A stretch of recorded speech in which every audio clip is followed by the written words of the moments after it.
Guys বরমশাই ঘুম থেকে উঠেছে আর এখন একটু বেটার ফিল করছে, পেট ব্যথা করছে না। বলছে যে সারাদিনটা তোমাদের মাটি করে দিলাম, চলো একটু বেরোই। তা আমি বলছিলামই যে থাক, শরীর খারাপ বলে বেরোনোর দরকার নেই, কারণ অসুস্থতা নিয়ে তো আর মানে ঘুরতে ইচ্ছাও করবে না, হাঁটতেও ইচ্ছা করবে না। তো বারবার করে বলছে না না চলো, আমি এখন ঠিক আছি। সেই জন্য দেখো আমি রেডি হয়ে গেছি। আর এদিকে আমার বরমশাই দেখো রেডি হয়ে গেছে, সুস্থ তো, শরীর ঠিক আছে তো। তো এবারে আমরা বেরোবো, খুশিকে আর একটুখানি রেডি করা বাকি আছে।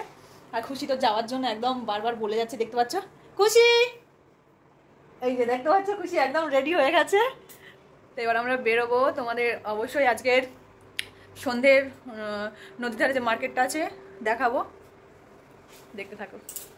ফ্রেন্ড ফাইনালি আমরা রুম থেকে একটু বাইরে বেরোতে পেরেছি। এই দেখো আমরা এখন যাচ্ছি বিচের দিকে। আগের দিন দোকানপাটগুলো একদমই ঘোরা হয়নি, তাই আজকের ফার্স্টেই চলে যাব দোকানগুলো এক্সপ্লোর করতে। দেখো চলে এসেছি, আর এসেই ফার্স্টে আমার যেদিকে চোখ যাচ্ছে সেটা হলো ব্যাগগুলোর দিকে। এত ভ্যারাইটির, এত ধরনের ব্যাগ দেখে মানে আর লোভ সামলাতে পারছি না, মনে হচ্ছে যেন কোনটা ছেড়ে কোনটা নিই। প্রচুর ব্যাগ আছে, স্লিং ব্যাগ, বড় ব্যাগও আছে, আর এত ভ্যারাইটি। এই ব্যাগটা দেখো কি কিউট না, আমার তো দেখে খুব ভালো লাগছিল এই ব্যাগটা। আমি অনেকগুলো ব্যাগ দোকান ঘুরেছি, আর প্রত্যেকটা ব্যাগ দোকানের সেম প্রোডাক্টেরই কিন্তু প্রাইস বেশ ওঠানামা করে, তাই বুঝে শুনে বার্গেনিং করে কিছু কিনতে গেলে কিনতে হবে।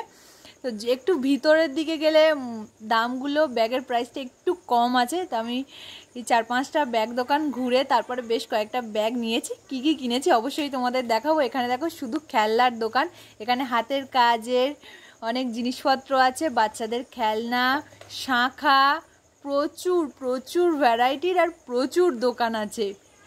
এত ধরনের জিনিসপত্রের এত দোকান দেখে আমি নিজেই কনফিউজড হয়ে যাচ্ছি যে কোনটা ছেড়ে কোনটা নেবো। আর টেডি বিয়ারগুলো, উফ এত ভ্যারাইটির টেডি বিয়ার আর এত কিউট টেডিগুলো দেখেই তো লোভ হচ্ছে, যেন আমার নিজের বাচ্চাবেলার কথা মনে হচ্ছে, যেন প্রত্যেকটা টেডি বিয়ারই একটা করে কালেকশান নিয়ে নিই মনে হচ্ছিল।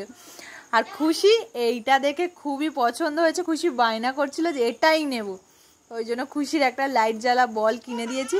আর সব বাচ্চার ঘরেই বোধহয় এরকম একটা করে বল থাকে। তারপরে আমরা একটু বিচ সাইডটা ঘুরে নিচ্ছিলাম, আর ঘোরাঘুরির পরে চলে এসেছিলাম এখানে খাবার কাউন্টারের দিকে।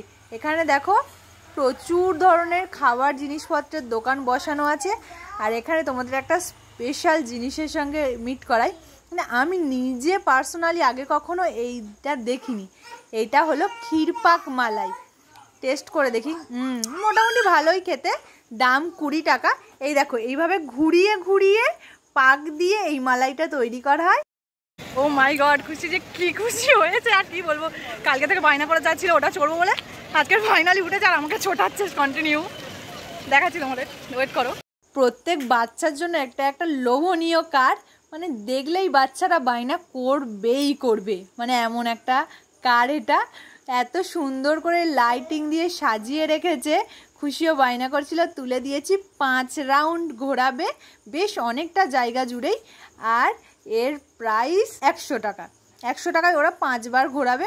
তো বাচ্চাটা যে এত খুশি হবে ভাবা যায় না, নামার পরে কি অবস্থা। ভালো লেগেছে তো, ও বের করে গাড়ি থেকে নামানোর পরে কাঁদতে শুরু করেছে যে ও আরও চড়বে, এই গাড়ি না ওই গাড়ি।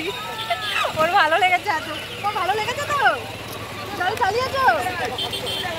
বেবি কারটা চড়ার পরে ও যতক্ষণ দেখতে পাচ্ছে বেবি কারটাকে ততক্ষণ কেঁদেই যাচ্ছে, মা আরও চড়বো আরও চড়বো, আমাকে তুলে দাও না। বিচে ঘুরতে ঘুরতে কিন্তু বেশ রাত হয়ে গেছিল। তারপরে আমরা আস্তে আস্তে হোটেল রুমে ফিরে। ফ্রেন্ড আমাদের সেকেন্ড ডে দীঘা ঘোরা কমপ্লিট হয়ে গেছে। দিনটা কিন্তু শুরু হয়েছিল খুব একটা বাজে পরিস্থিতির মধ্যে দিয়ে, অসুস্থ হয়েছে, হসপিটাল যেতে হয়েছে, সেখান থেকে মন একদম ভেঙে গিয়েছিল, হয়তো ঘুরতে যেতে পারবো না। ঘুরতে যাওয়ার থেকে আরও বড় ব্যাপার কীভাবে ঘরে যাব সেটা নিয়েও চিন্তা এসে গেছিলো মাথায়। কিন্তু ফাইনালি এসে রাত্রেবেলায় সব ঠিকঠাক হয়ে গেছে শরীর, আর আমরাও ভালো মতন সি বিচটা ঘুরতে পেরেছি। আর এখন দেখতে পাচ্ছি এখন বেশ সুস্থ আছে। তো বলে না শেষ ভালো যার সব ভালো থাক, তো সেটাই হয়েছে আমাদের ক্ষেত্রে। খুব ভালো করে ঘুরে নিয়েছি। তোমাদের ভিডিওটা কেমন লাগলো অবশ্যই কমেন্ট করে জানাবে। আর চ্যানেলে নতুন হলে চ্যানেলটাকে সাবস্ক্রাইব করতে ভুলো না। আর এই যে সি বিচে ঘুরলাম, কি কি কিনলাম সেটা কি জানতে চাও? নেক্সট ভিডিওতে সেটা নিয়ে আসবো। অবশ্যই ফলো রাখো চ্যানেলটাকে। বাই।